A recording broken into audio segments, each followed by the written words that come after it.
Hi, everyone, and welcome to today's webinar, Brain-Based Presenting, Getting the Brain to Pay Attention, hosted by HRDQ-U and presented by Sharon Bowman.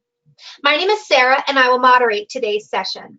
We'll be here for about an hour or so, and we will have some time for questions throughout and possibly at the end as well.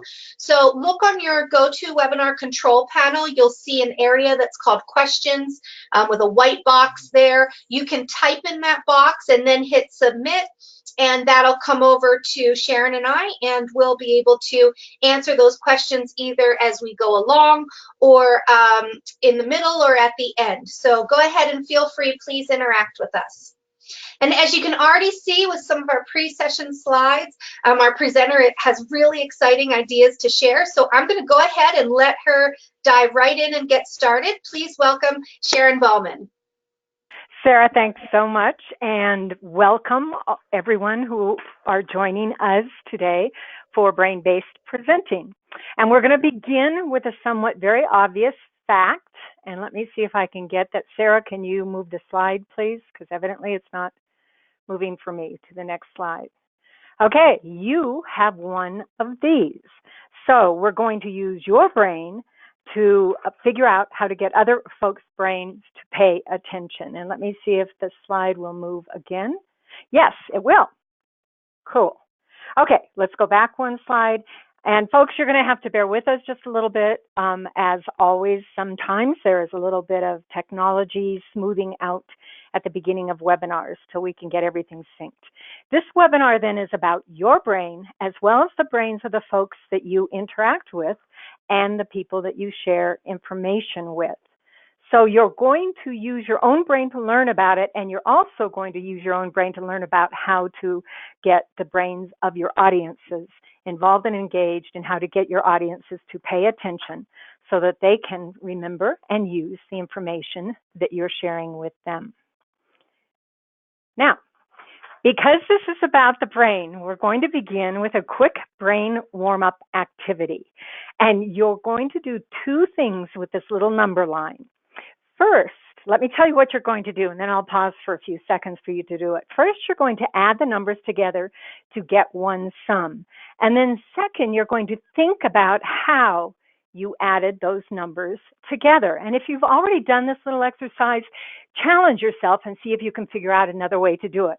So add and think, and I'll pause for a few seconds while you do that. Go.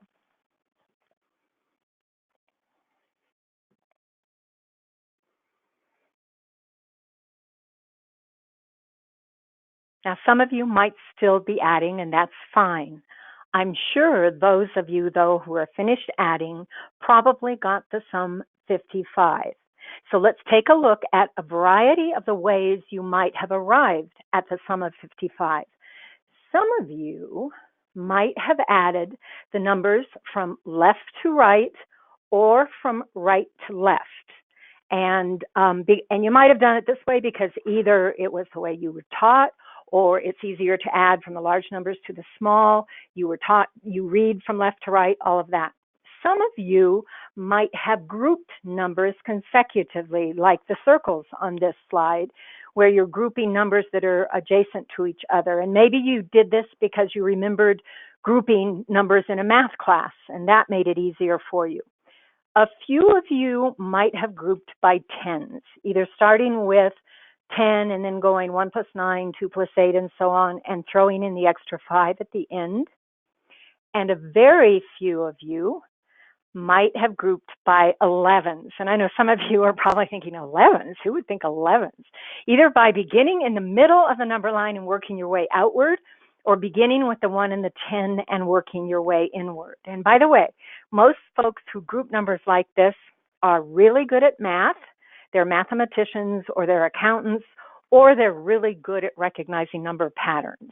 So you're in the minority if you grouped numbers like this. Now, this little brain exercise has nothing to do, my friends, with how smart you are, nor has it to do with a right way of adding these numbers. Obviously, there are lots of right ways to get the sum. And what your brain did was it hunted for patterns.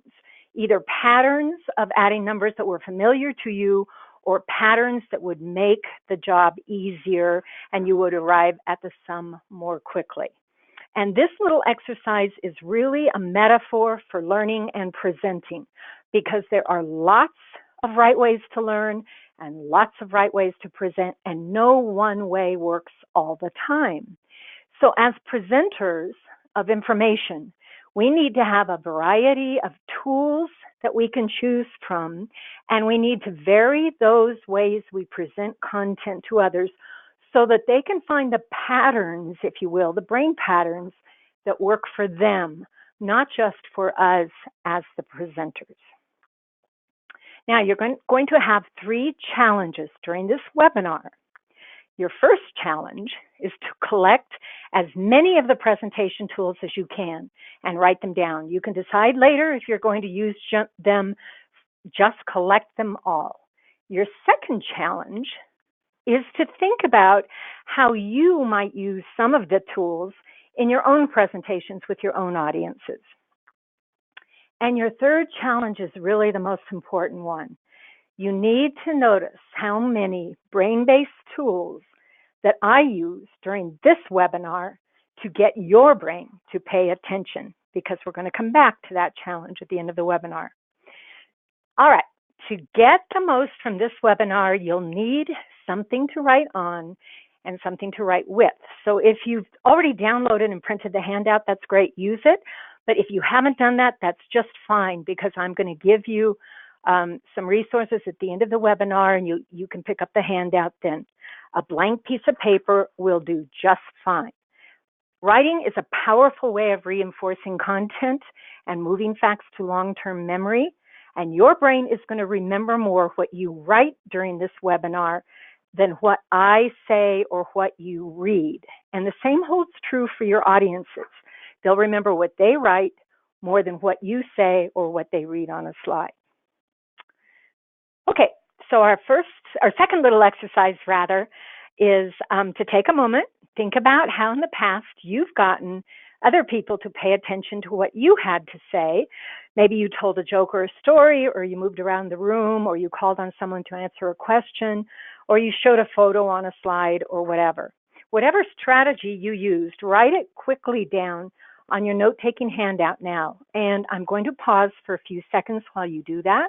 And a few of you wrote what you already do in the question box. And you wrote at the beginning, you use icebreakers. That was Julie. Ebony uses a little humor, strategies for engagement. And there were a few other comments there, ideas to get people participating, storytelling, and all of these ideas. These are wonderful ideas. Pose a question, change tone of voice, start with humor, connect with the audience. These are great ideas. By doing a quick write like this, either in a webinar, in a chat box or question box, or in a face-to-face presentation where people are writing longhand, they've just reviewed some prior knowledge, and so have you, about our webinar topic. So when you write, what I'm saying is you've reviewed some information you already know about this webinar topic, and by having your audiences do quick write, they will review some information they already know. And research indicates that the human brain learns better when it can connect new information to previously learned information. All right, see if we can go to the next slide. Lisa, if you could, or Sarah, I'm sorry, Sarah.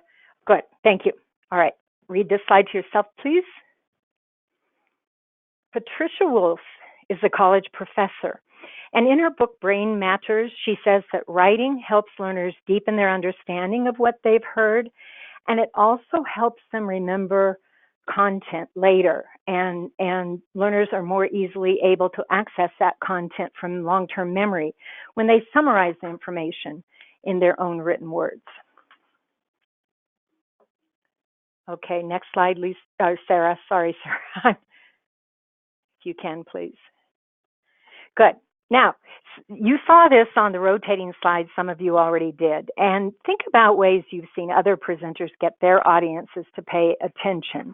And then if you're in a room with one or two other people, quickly tell someone what that presenter did. And if you're in a room by yourself, you can pretend to tell an invisible friend sitting next to you, or you can just think about what another presenter did to get their audience to pay attention.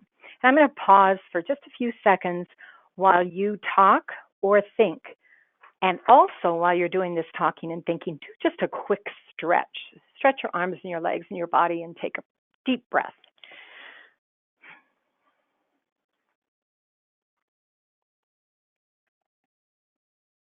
And Sarah, I'm going to see if I've got control over the slides. No. All right. So my dear, I'm going to have to ask you to forward the slides. So let's forward to the next one. Good. Hopefully the other presenters, my friends, that you have seen have not done this to get their audience's attention. Next slide, Sarah. Hopefully they haven't done this. And next slide. And hopefully they haven't done this. And next slide, please. Good. Hopefully they've done something that made their audiences feel like this, excited about what they were learning and eager to learn more. And when you use some of these brain-based presentation tools that you're going to collect during this webinar, your audiences will feel like this as well. They'll feel really good about what they're learning, and they'll definitely want to learn more from you. Okay, and the next slide, Sarah.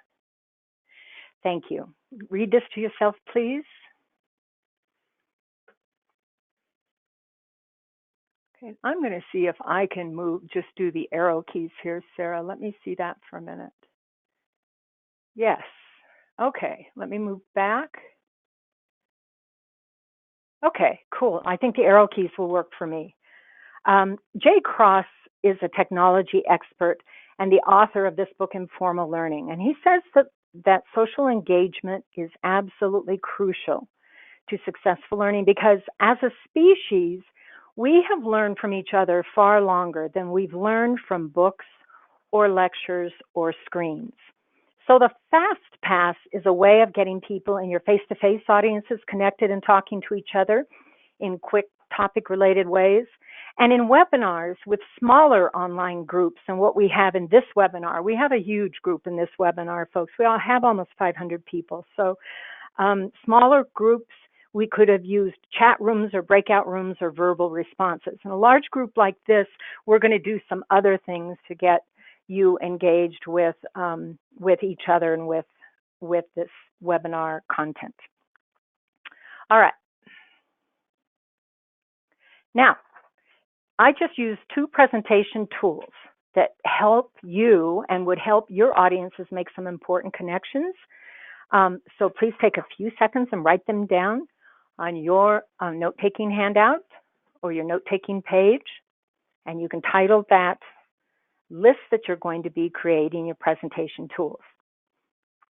And the next time you're conducting a meeting or delivering a presentation, I encourage you to choose one of these tools to begin your talk with, because right off the bat, your audiences are going to be more involved and more engaged.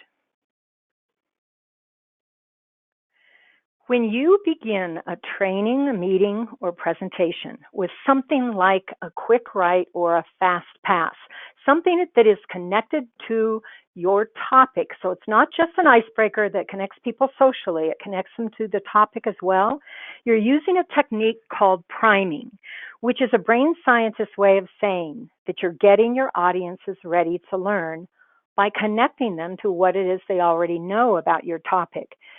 The handout that some of you have downloaded or that many of you are going to go collect after the webinar, when I give you the blog post to go get it, it has warm-ups on it.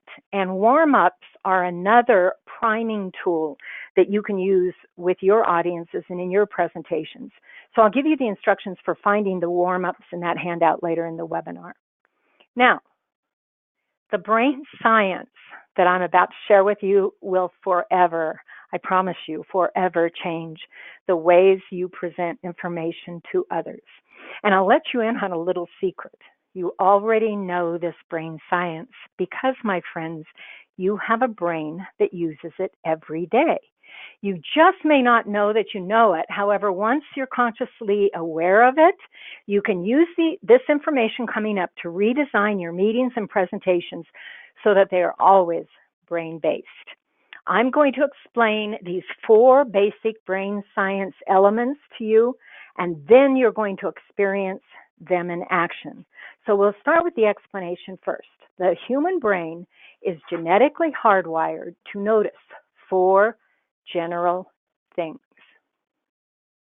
And the first thing is novelty.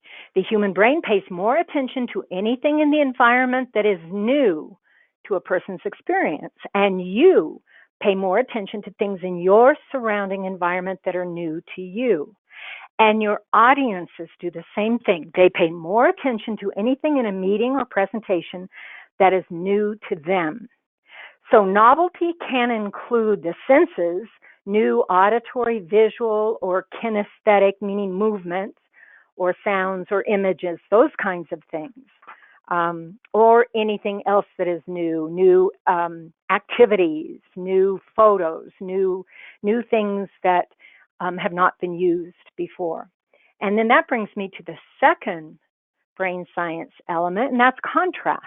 The human brain pays more attention to things that are in contrast to other things in the environment, or to things that are in contrast to what just came before, or to what you are expecting. So you, for example, pay more attention to the contrast or changes in your environment. Wherever you are or whatever you're doing, you'll notice the changes. And your audiences also pay more attention to anything that changes in the learning environment, or anything that is in contrast to what came before or to what they are expecting. All right, the third element is meaning. The brain also pays more attention to anything that a person determines is meaningful to him or her. So if something is super relevant for you, you're going to pay attention to it. And the same goes for your audiences. They'll pay attention to the things that are relevant for them or meaningful for them. And finally, let's go back one. There we go, emotion. The brain pays more attention to anything that makes a person respond emotionally. John Medina is a molecular biologist, and he's the author of the best-selling book, Brain Rules. And he says the emotions are the brain's sticky notes. Emotions flag the important stuff inside your head, and they tell you what to pay attention to and what you need to remember. And the same goes for your audiences. When you can tie emotions to the learning experience or to the data you're presenting, your audiences will remember that data longer. All right, now let's go to the pop quiz. What are the 4 general things the brain notices? See if you can answer the question mentally. And if you've written them down, don't look at your list to see if you can remember them. And while you're thinking about them, stretch your arms and legs and take a few deep breaths. And I'm doing the same thing. I'm stretching and taking a couple of deep breaths.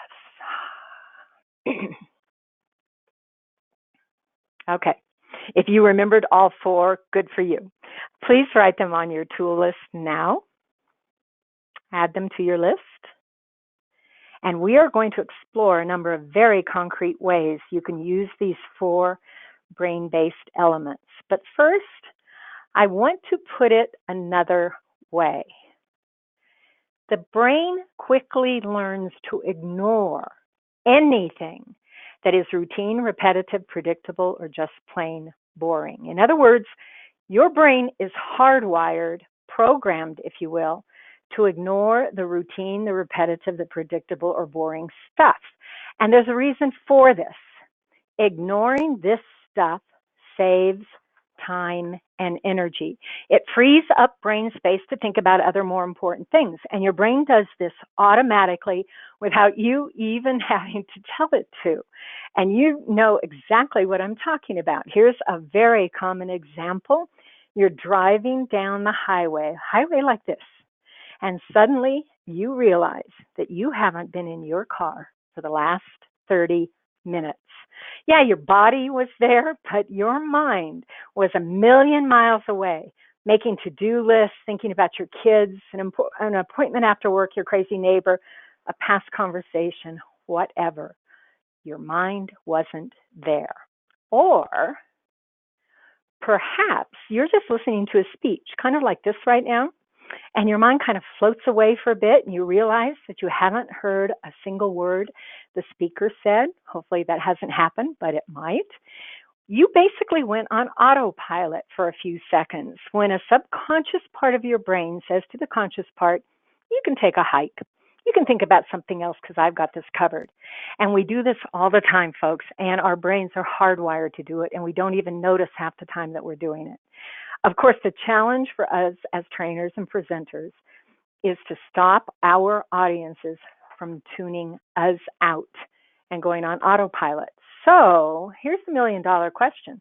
How do you make routine, repetitive, and boring environments like these formal learning environments more brain-based and brain-friendly? And you already know the answer to that question. You add novelty, contrast, meaning, and emotion to your presentation or to your meeting anytime you speak.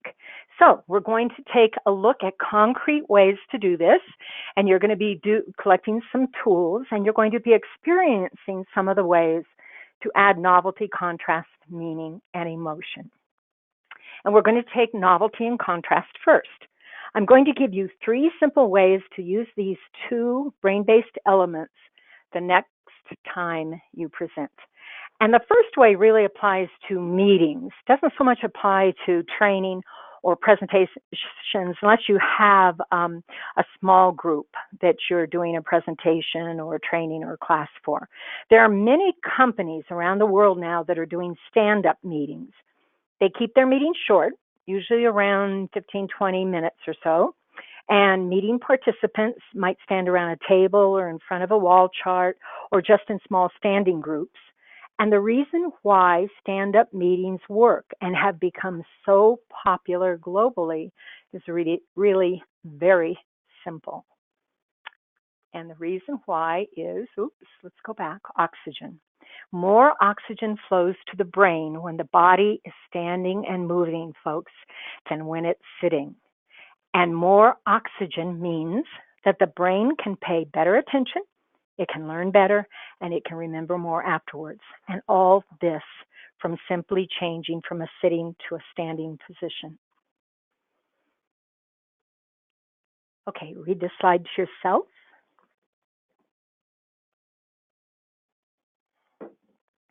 Now, I mentioned the molecular biologist John Medina earlier, and I mentioned his book, Brain Rules. It's one of the best 21st century brain science books around, and one that I highly recommend. Think about the ways at work, at the places, think about the places rather, at work and at home where you sit a lot, or in classes or whatever. And think about how you might insert more movement in those places in order to get more oxygen to your brain. The ways that you increase movement at work and at home are the same ways you can increase your audience's movement. And we're going to do 2 of those very short, quick little exercises now to get more movement and more oxygen flowing to our own brains. The first one I call a stand, stretch, and speak. So, and you can do this with your audiences when you're presenting at all. It only takes about 30 to 60 seconds max. So please stand up now.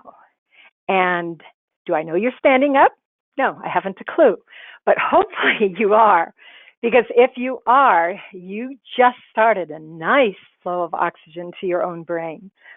Okay, so even in a webinar, we can suggest that learners stand and stretch, and even in asynchronous learning like self-study or online self-study courses and that, we can write into the script, please stop reading and stand and stretch. So let's add the stretch and speak parts to the stand part. Take a moment now to stretch any way you wish. So, and I'm doing the same thing with you.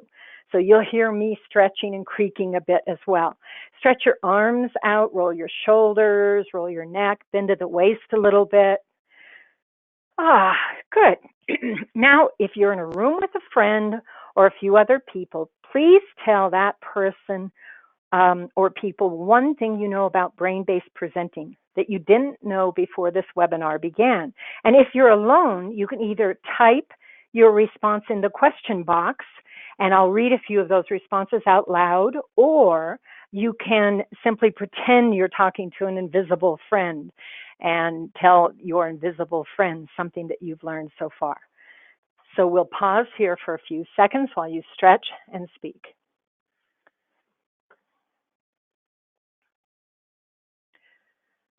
Okay, and I'm seeing some responses here. Oxygen, novelty, contrast, meaning, and emotion. Super.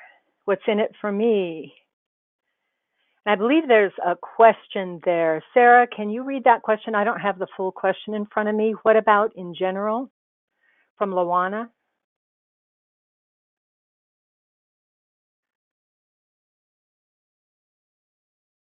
Okay. My area is it's we're getting so many responses. I'm Okay. scrolling a lot. So I don't quite see Luana's question right here. Oh, here Okay. it is. What about in general team meetings? How would you do priming? Generally, they do icebreakers, non-related social building meetings. But they're asking about the priming you were talking about, and just in like your kind of standard weekly team meeting. Okay. And I have a response to that question that I will share with you at the end of the webinar, because you're going to be picking up some resources from me that have to do with warm-ups, which are priming, ways to prime audiences, even in weekly team meetings, and follow-ups, which are what brain scientists call spaced practice. So I'll cover the warm-ups and the follow-ups towards the end of the webinar. So thank you for asking that question. The question, another question I see is, what is a fast pass? And we'll go back to that at the end of the webinar as well. And if you came in late, you can always access the archived webinar, I believe, Sarah, is that correct? Correct. Review it again. Okay, cool. All right, and thank you all for your comments in the question box. Okay, so you've got to stand, stretch, and speak, which you can insert into a presentation or training or meeting. And again, it only takes about 30 seconds. Let's do a quick sit, stretch, and think. It's a variation on the movement that you just did. You're going to do exactly what the slide shows you, and you're going to think about what it says to think about. And I'll pause here for a few more seconds.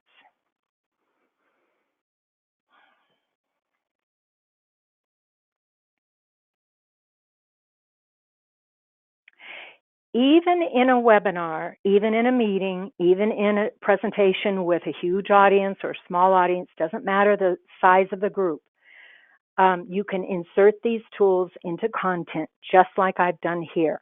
You won't know, obviously, if it's online, a virtual session, if your audiences are moving, but there's a good chance that they will be moving because you're the presenter and you've directed them to do so. And the other thing, folks, is when they are involved and engaged like this and moving with you and doing the activities that you're asking them to do, they're not going to be multitasking, checking their texts, checking their email, typing something while the webinar plays in the background. They're not going to be doing stuff like that because your online, your virtual sessions are interesting enough for them to pay attention to. All right. Now, please add these tools to your list. And while you're adding them, think about how you might use these tools in your own training programs.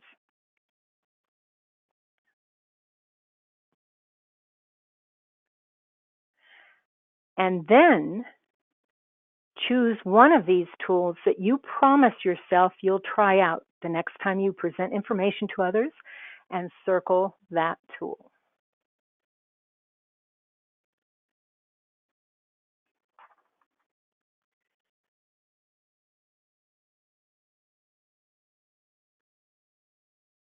Okay, let's go on to meaning and emotion and how they go hand in hand. I'm going to give you two simple ways to use these two brain-based elements whenever you present. And the first way will probably put a smile on your face. At least I hope so. The first way is to create meaning and emotion by adding images to your content. And images can be full screen slide photos, like this example, or they could also be stories or metaphors, analogies, case studies, personal vignettes, and the like. If the image is powerful enough, it will evoke emotions, which will in turn make the content more personally meaningful and relevant. And I have to tell you that when I created this slide example, I hoped it would evoke an emotion in you. At the very least, I hoped you would feel some curiosity about what is coming next. And I also have to tell you that a group of dental care professionals now use this slide when they introduce their dental care plans to their customers. And I'm guessing that the next time you visit a dentist, a blue alligator just might pop into your mind. John Medina in his book says vision trumps all other senses. There's more physical space in the human brain devoted to vision than to any of the other five senses. We've evolved primarily as a visual species, and we learn better and remember more when we can see an image that reinforces content, or when we can create mental images for the important information that we have to remember. So I'm going to show you another slide, and I want you to read it to yourself, and I'll pause for a few seconds while you do that.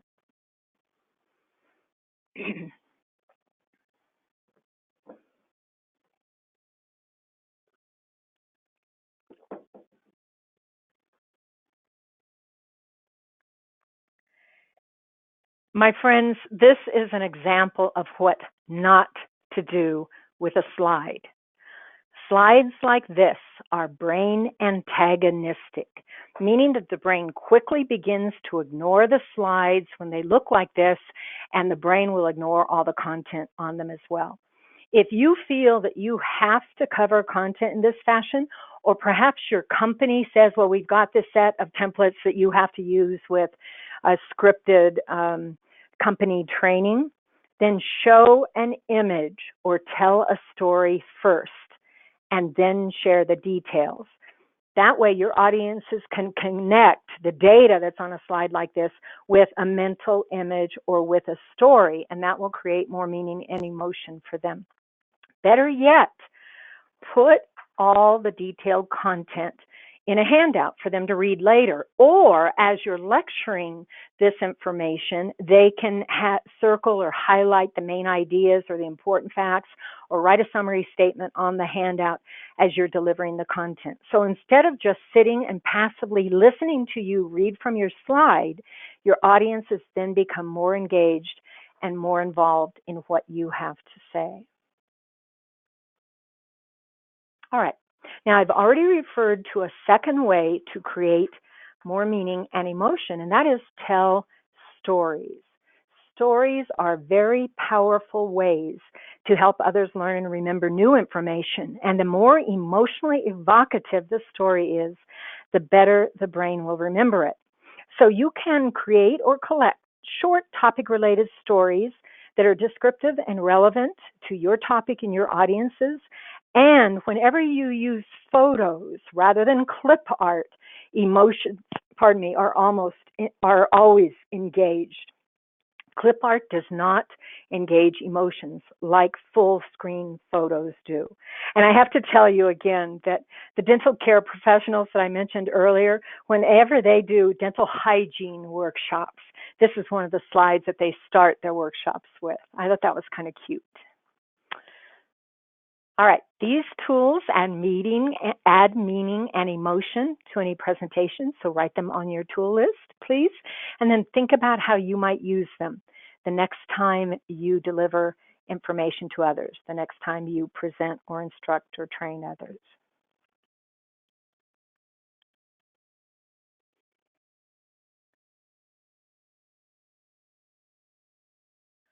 Okay, now I'm going to pause here for a moment and let you know if you have a question about this topic that you want answered at the end of the webinar, please type your questions into the question box. We're going to continue the webinar, and then depending upon how much time we have left at the end, we'll take as many questions as we can. Sarah will read the questions and I will respond. If you don't get your question answered, though, you are more than welcome to email me. I will give you my email address and some other information at the end of the webinar, and I'll respond via email, and you can get a response that way. All right, let's take one more. See if it'll come up. One final way to add novelty, contrast, meaning, and emotion to any presentation is change anything. Remember, the human brain notices things that change and ignores things that stay the same. And it also ignores anything, obviously, that is repetitive, routine, or boring. So on the next slide that I show you, you will skim a list of things you might change in a future presentation to make it more brain-based. And then you're going to choose 2 of the items from this list to add to your presentation tool page. So you'll have a few seconds now to skim, choose, and write. Go.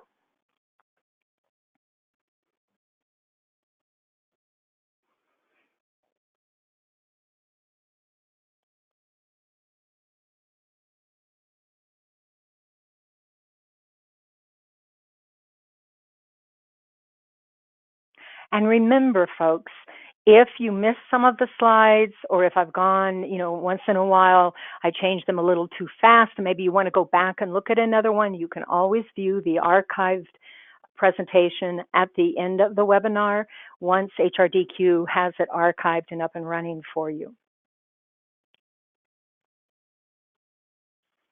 All right, we have another pop quiz now. Which sentence is correct? Read and mentally decide on your answer.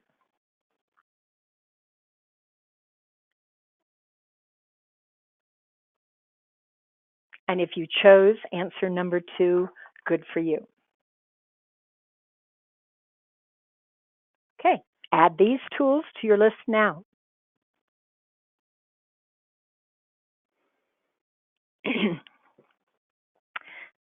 Now, I know you've noticed by now that this presentation is probably very different from most webinars that you've attended, and that the slides look really different because they're image-rich, without highly repetitive logos or templates.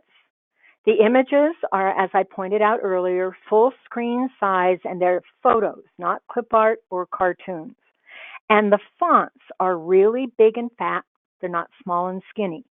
So hopefully your brain has been paying more attention to the slides than if they all looked similar to each other. Now, please take a few seconds to read into what this slide says without looking at your tool list. I'll pause.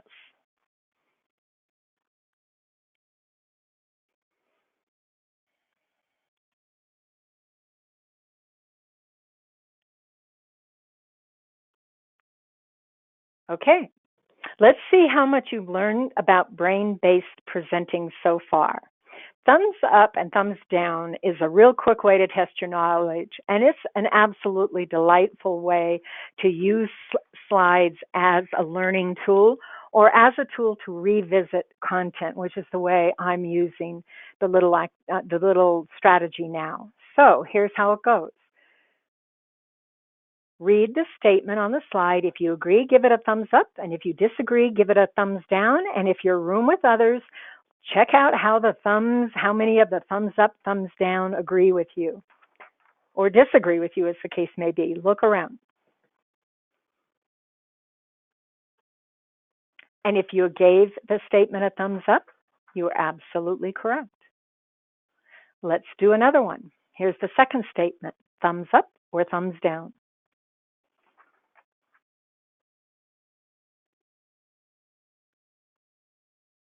And if you gave it a thumbs down, you're correct. It should say the human brain is hardwired to ignore anything that is routine, repetitive, or boring. Okay, how about this one?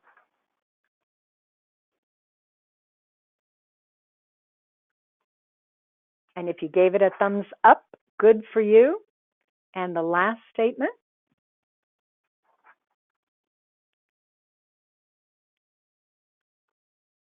And of course, you gave it a thumbs up. Just like the pop quizzes, this activity is a way to make slides more interesting and interactive, especially when you're reviewing content that you've already talked about. And I find the pop quizzes, I find some of these little strategies absolutely delightful. I didn't make all of them up, folks, but I have been collecting them for decades. And so as you use them, they become yours, and you can pass them on. As I've used them, they become mine, and I've passed them on to you. Okay, now we're going to begin wrapping up, and the first little strategy is an action plan. You're going to write your own action plan at the bottom of your note-taking handout. This is a commitment you're making to yourself to use something that you've learned from the webinar, and you're going to begin the sentence with "I plan to." And then write what change you will make as a result of what you've learned here. So you'll have a few seconds to do so. And if you're done writing the action plan on your note-taking page and you want to write it in the question box, that would be great as well. A few of you can do that.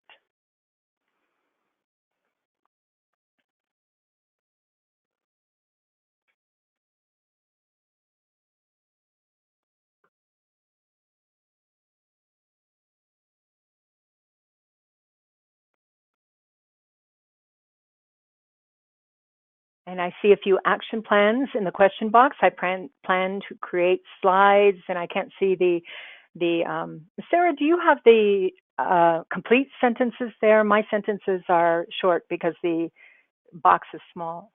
I do, yeah. I have I plan to create slides that are less content heavy.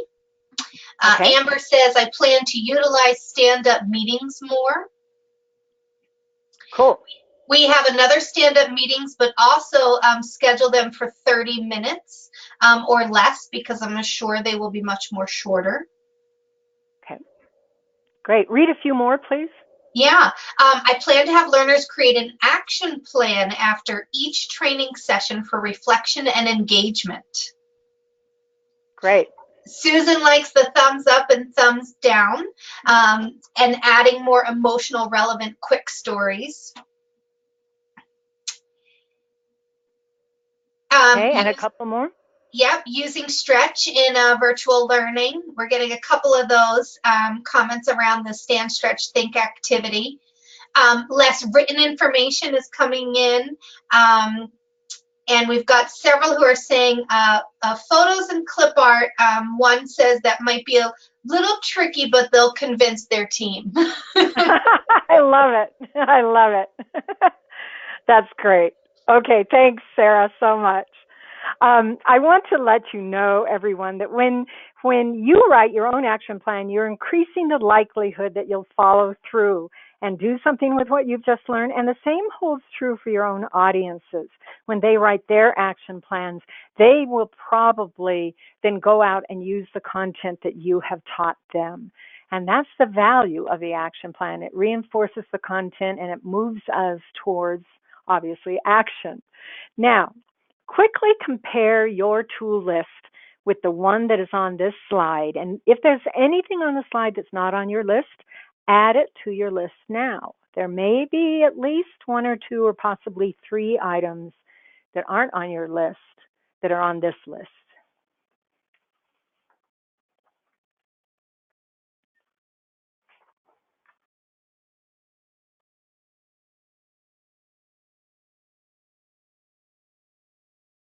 And just in case you missed them, here they are. So if you don't have these last three items on your presentation tools list, add them now.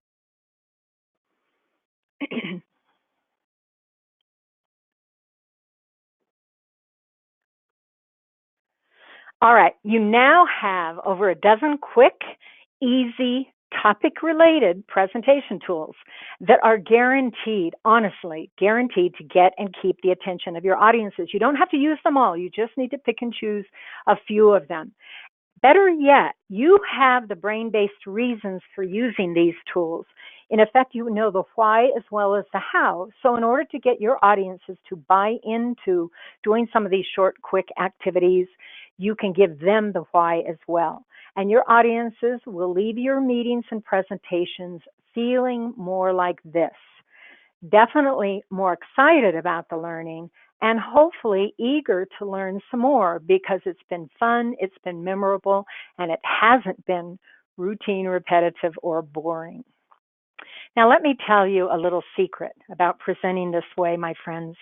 You are changing the traditional presenting paradigm in which one person talks and a whole lot of people sit and listen. This kind of traditional presenting works well for the presenter. It works really well for us, but it doesn't work so well for the listeners in our audiences or for our learners because listening is not synonymous with learning. And it's even more difficult for the listeners when the content we're teaching is complex or dry or very technical. By inviting your audiences to participate in short, quick activities like the ones you've written on your tool list, you're helping them remember and use the information you're presenting. But more than that, you're making your presentation a more brain-based, brain-friendly, fun, and memorable learning experience. And I want to leave you with a few final thoughts about brain-based presenting. First of all, I want to remind you that there are no perfect presentations. So your goal is not perfection. Your goal is to help your audiences learn in more brain-based and brain-friendly ways. The second thing I want to remind you is be patient with your colleagues who may not yet know the brain science behind effective presenting. Be patient with your companies as well. Teach them what you know. Teach them what you've learned here.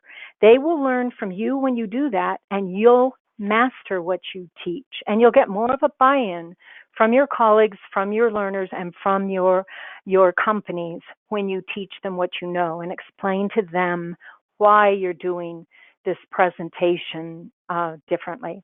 And finally, take what you can use and let the rest go by. So experiment with the tools from your presentation tool list and use the ones that work best for you and your audiences and let go of the rest. You don't have to use them all. Nobody's saying that. Just take one or two each time, play with them, see what works, and then use those because you know your audience is better than anyone else does.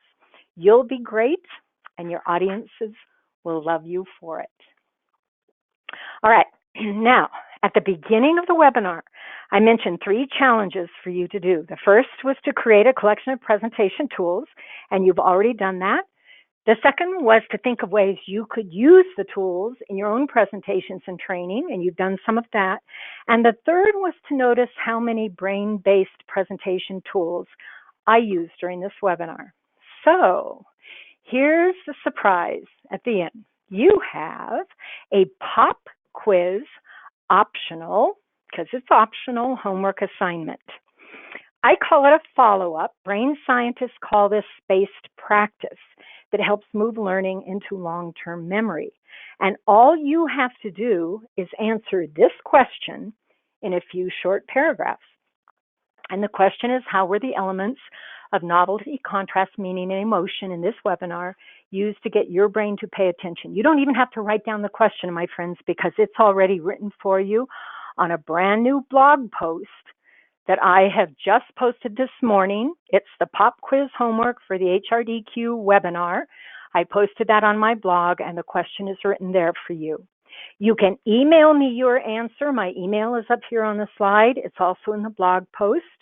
Or you can type your answer in the comments section on the blog post, and it will appear in my website's administration folder, and then I can answer it that way. And I will pause here so that you can write down my email and my website to grab a hold of the blog, and then I'm going to show you the surprise that you will receive for doing your pop quiz homework. And here is the surprise. I have a complimentary ebook that will come your way. It's just a little tiny book about presenting with pizzazz to give you a few more brain-based ideas to use. and I will email it to you as my way of saying thank you for you going ahead and doing your pop quiz homework. So there you have it, little wonderful surprise at the end. Now, I also want you to know that you can find dozens of brain-based presenting resources on my website. There's just loads and loads and loads of stuff there, folks. It's all downloadable, printable, and shareable. So it's free. I've made a lot of infographics recently that are just short, colorful little pages full of reminders and tidbits and strategies and tools and tips and things like that. There are also little micro courses that I call them, short, quick, image-rich slide presentations on various topics. Preventing death by PowerPoint is one of the topics. So do, when you have a few minutes here or there, explore some of the resources on my website and feel free to download them and share them with friends. All right, now, I want to personally thank you, Sarah, for, and I want to thank HRDQ. Let's go to the last slide, the one right after this one, so people have my, there it is. So again, if you need my email address or the website, it's there. And Sarah, my thanks to you, to HRDQ for doing all of the behind the scenes tech stuff that is just way over my head. I really, really appreciate that. And I want to thank everyone for participating and for joining me in this hour of brain-based presentations. And now I'm going to turn the webinar over to Sarah so that we can take a few of those questions. Absolutely. Thank you so much, Sharon. We're getting great feedback. People really are so happy with the tips that you shared. We do have questions, so I'm going to go right into those. The first one was that came in here is from Jack, and he asks, does the presenter moving around add or distract from the presentation? The presenter moving around has tons of oxygen flowing to the presenter's brain, but not to the learner's brain. And I would say, in my humble opinion, it adds to the presentation because it's new. Any kind of movement will keep learners' attention riveted rather than somebody standing behind a podium and reading off their own PowerPoint slides or their lecture material. That's going to get boring really, really fast. With that said, though, if there's no oxygen flowing to the learner's brains, they're just sitting there and watching you move back and forth as you're talking, it's still going to get old. They need to be moving as well in order to get oxygen to their brains. Okay? Great. And we have a lot of people who are asking about images. So I don't know if you have, they're aware of copyright and, possibly a cost and such for there. Do you have any kind of tips for where you may go and find your images? I have two excellent tips, Sarah, and that's a great question. Thank you. I meant to cover that. I go to clipart.com. because it has the most generous licensing policy for photos rather. All of the photos that you saw on this webinar are from clipart.com. They don't just have clip art. They have full screen photos that are nice resolution. If you have a week to spare, you can pay 15 or 16 bucks and download hundreds of photos. I pay yearly just because it's so inexpensive, and I can download photos from that site at any time. There are free photo sites as well. Unsplash is one I use. Gorgeous full screen photos that are donated to that website with a Creative Commons license. You can use them on your slides, in your handouts, and things like that. You just can't sell them. You can also go to sites like Flickr and iStock Photos. Some of them charge by the photo. Some of them, you've got to scroll through a gazillion photos to find something you can use. So for me, clipart.com and Unsplash are my two. The other third idea, though, is to take your own photos and, in training programs and that, and use a checkbox on the evaluation page. Check the box, use a default. The default is, if you don't want me to use your photo, check the box. So if the box isn't checked, then you can use the photo. Something like that works every bit as well. Thank you. That was a great question. Mm-hmm. And another person here, Teddy, mentioned Pixabay, Pixabay is another free resource. So you can check those sites out. We have nice. some people I'm writing that one down because I didn't know that one. Yeah. Okay. Thank you.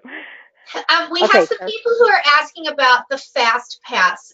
Either some more examples of it or define it a little bit more. I'm sorry. The what? I didn't catch that. The fast pass activity.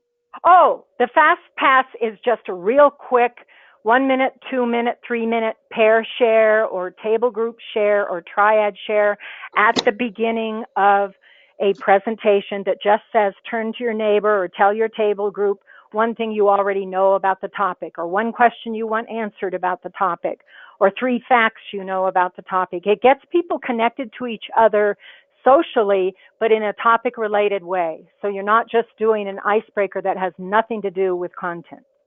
I call it a connection activity. I don't call it an icebreaker because a lot of icebreakers aren't connected or related to the topic. All connection activities are. Okay. We have a question here from Katie about fidget items. So her question here is, are fidget items like pipe cleaners or color pages a good way to engage an audience? They are awesome. Katie, they are absolutely awesome. I will not do a training without some kind of fidget toys and colored paper and colored sticky notes and colored markers on the tables because the color wakes people up. It's interesting. It's different. The fidget toys help people take that extra energy in their bodies when they're sitting and put it someplace so they can concentrate on you and what you're saying if you're lecturing or if they're watching slides or something. It's kind of it's a physiological thing that many of us do when we're kinesthetic learners. We learn through movement, and right now we're sitting and paying attention to something. If some part of our body can be moving or our hand can be fidgeting with something, then we can sit more quietly and pay attention than if we have nothing in our hands. So they're awesome things to use. Good. We have time here for one more question. So if we haven't gotten to your question, or if you have one and you haven't typed it in yet, go ahead and do that now.